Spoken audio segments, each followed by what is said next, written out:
টুকলু, তুমি তাহলে বাসনটা মেজে নাও, আমি তো তখন একটু শুয়ে নিচ্ছি। আচ্ছা ঠিক আছে নমিতা মাসি। একটু শুয়ে নি বাবা, বৌদিদের বিছানাটা কি নরম, শুয়েও আরাম।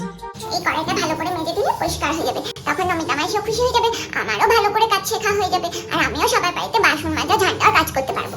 ভালো করে মাজি। বাবা, যোগা ক্লাসটা আজকে হলো না। এ কি, দরজাটা খোলা? টুকলু কোথায়? নমিতার তো কাজ করার কথা, নিশ্চয়ই কোনো একটা অকাজ করছে।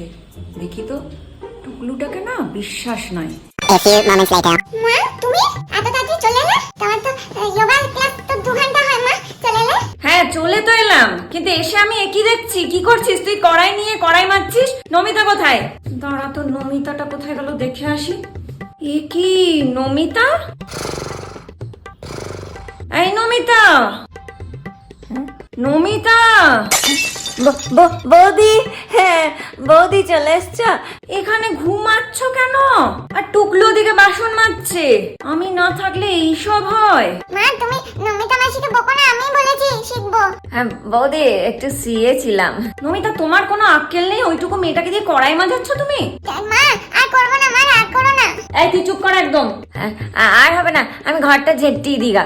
হ্যাঁ, ছি ছি ছি ছি, এবার থেকে তো আর যোগা ক্লাসে যাওয়া যাবে না মনে হচ্ছে। তুমি এত তাড়াতাড়ি চলে আসবে কি করে বুঝবো মা? হ্যাঁ বুঝতে পারিনি তো। এদিকে একজন পড়ে পড়ে ঘুমাচ্ছে, আর ওদিকে উনি কড়াই মাজছেন।